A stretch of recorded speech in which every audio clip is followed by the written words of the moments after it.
Our second lesson this morning comes from the Gospel of Matthew, chapter 14, verses 22 through 33, and this can be found on page 15 in the New Testament portion of your pew Bibles. Immediately, Jesus made the disciples get into the boat and go on ahead to the other side while he dismissed the crowds. And after he had dismissed the crowds, he went up to the mountain by himself to pray. When evening came, he was there alone, but by this time the boat, battered by the waves, was far from the land, for the wind was against them. And early in the morning he came walking toward them on the sea. But when the disciples saw him walking on the sea, they were terrified, saying, "It is a ghost," and they cried out in fear. But immediately Jesus spoke to them and said, "Take heart, it is I. Do not be afraid." Peter answered him, "Lord, if it is you, command me to come to you on the water." He said, "Come." So Peter got out of the boat, started walking on the water, and came toward Jesus. But when he noticed the strong wind, he became frightened, and beginning to sink, he cried out, "Lord, save me!" Jesus immediately reached out his hand and caught him, saying to him, "You of little faith, why did you doubt?" When they got into the boat, the wind ceased, and those in the boat worshiped him, saying, "Truly, you are the Son of God." The preacher George Buttrick was once on an airplane headed home after a conference. During the flight, he pulled out a notepad and began to work on Sunday's sermon. After a few minutes, the man sitting next to him spoke up. "Excuse me for interrupting you," he said. "I see you're working hard. I'm just wondering, what are you working on?" "Well, I'm a minister," Buttrick said. "I'm working on my sermon for Sunday." "Ah, religion," said the man. "I can't say I'm much into the complexities of religion myself. Do unto others as you would have them do unto you. The golden rule. That's about all the religion I need." "I see," said Buttrick. "And what do you do?" "I'm an astronomy professor," said the man. "I teach at the university." "Ah, astronomy," said Buttrick. "I can't say I know much about the complexities of astronomy. Twinkle, twinkle, little star. That's about all the astronomy I need." In just about every sphere of our lives, from relationships to politics to science to religion, we are tempted constantly to reduce complex concepts down to simplistic ideas that are easier for us to grasp. We long to break things down into the lowest common denominator so that we can either accept or reject them. Men are from Mars, women are from Venus. They'll never truly understand one another.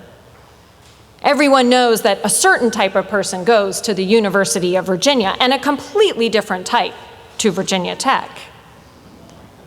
And then there's that picture, maybe you've seen it, of Nancy Pelosi this week in a meeting with President Trump and a bunch of other people, and she's talking to him and pointing her finger. How you interpret that picture pretty much defines where you are on the political spectrum.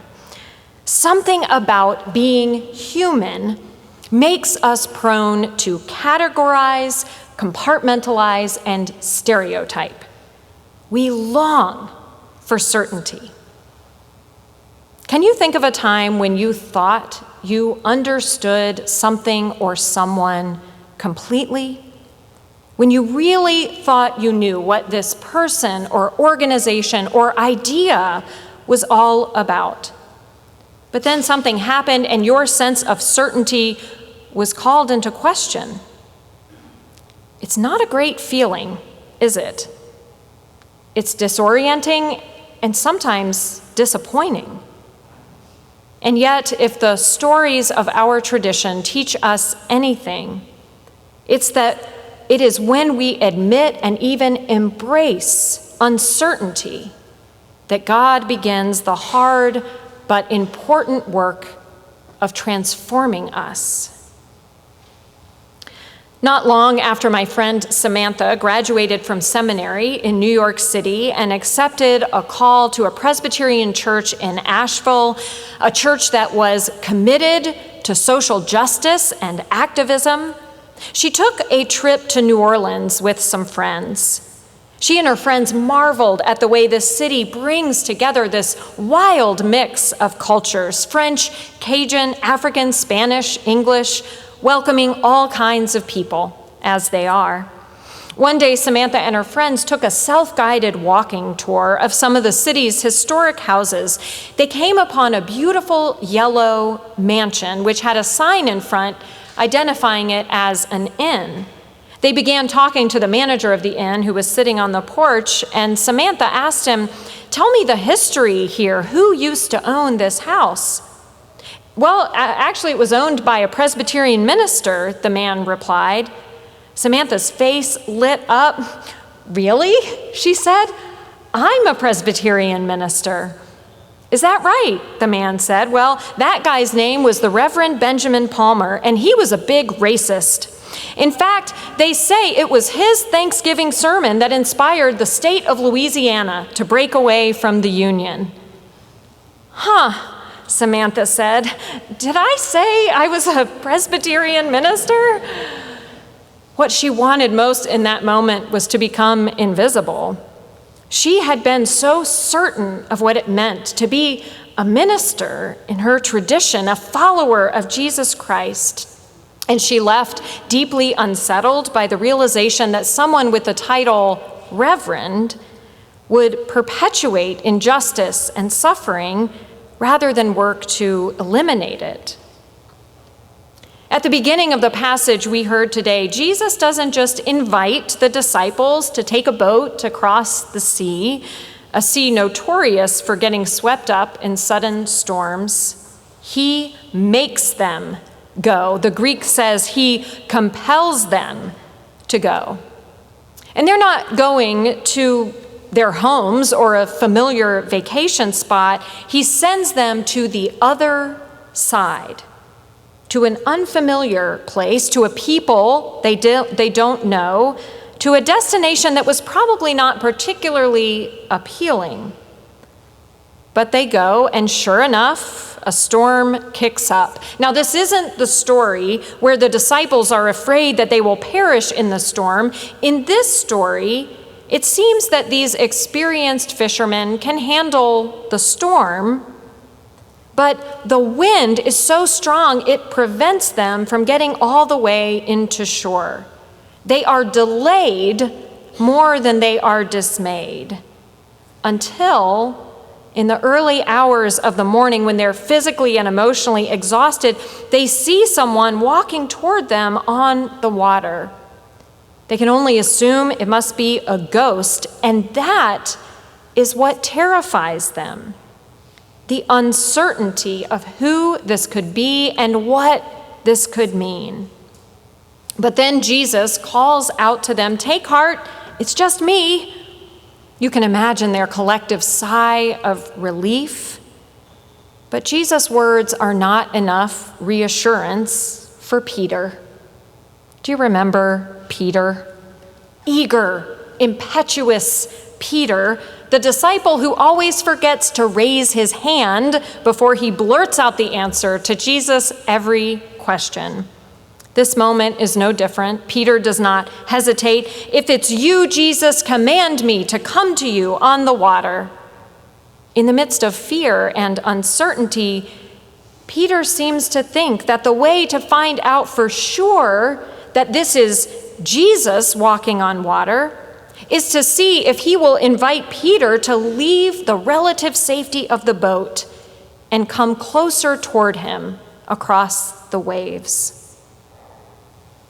When I was a kid in the late 70s and early 80s, my favorite equipment on the playground was the monkey bars, that thing that was like a horizontal ladder, and you hung from it in one hand to another. You could propel yourself across. Now, as much as I love the monkey bars, it took me a while to master them. Over and over again, I'd hang from that first bar and try to swing myself to the next one and fall down. I fell a lot, but I kept trying until one day I did it. I started at one end and could get all the way across without falling. I've noticed that newer playgrounds don't seem to have monkey bars or seesaws. And the slides, they're not as high as they used to be, and they're never made from that aluminum that would get really hot in the sun, but man, you could go flying down it. These so-called safety first playgrounds are built on the soft surfaces, not concrete or asphalt, but wood chips or that spongy stuff that's made of recycled tires. So no more hard landings or skinned knees.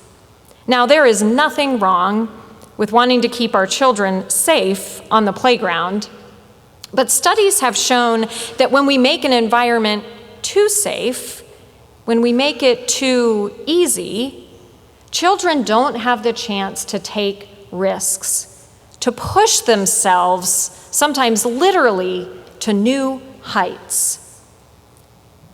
And as hard as it is for us to let the children in our lives take risks, feel pain, even fail, it is only when children face their fears that they find out they can handle adversity.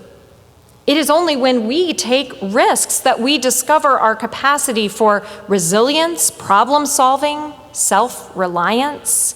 It is only when we take on a challenge that we discover that rising to a challenge can itself be incredibly satisfying.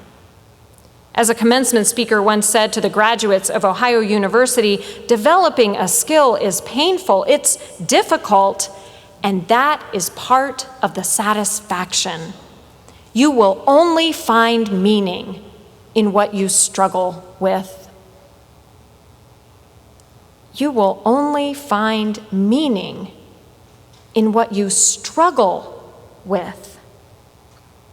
Peter, it seems, has picked up on this message, which Jesus preaches often, sometimes with subtlety, like in a parable about the challenges of getting seed to bear fruit, sometimes more directly with words like, whoever wants to save their life will lose it, or pick up your cross and follow me.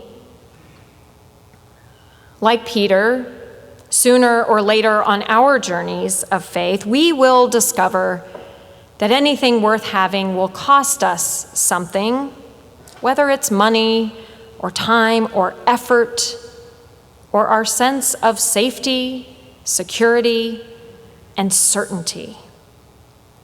Like Peter, we will discover that to take the next step toward Jesus, we have to leave the boat. We are in the midst of this sermon series on unraveling. And when we think of unraveling, we probably think of fabric or yarn, something woven together that slowly comes apart. In that sense, unraveling might seem like a negative thing, but it's not necessarily bad. Because when something like a knitted blanket unravels, it becomes the raw material that it started from. And that material can then be used to create something new, different, but not entirely so. Unraveling is part of transformation, the kind of transformation God offers us by calling us away from what is comfortable and familiar and certain. The Center for Action and Contemplation in Albuquerque, New Mexico, was founded over 30 years ago by Father Richard Rohr. Father Rohr is a Catholic priest, a prolific author and teacher, and one of his greatest contributions is this concept he has of the first and second half of life. These halves of life are not delineated by time. They don't necessarily correlate to years lived. It's the kind of path we are on at any given moment. The first half of life is the time we spend building a stable sense of identity that provides us with certainty and security. It's when we build up our ego by pursuing success in a career and in relationships, by making a name for ourselves. The second half of life, whether or not it comes at the halfway point, is when we realize there is something deeper, something more than this individual identity we work so hard to build and maintain, and that what is more important is giving that identity away in service to others.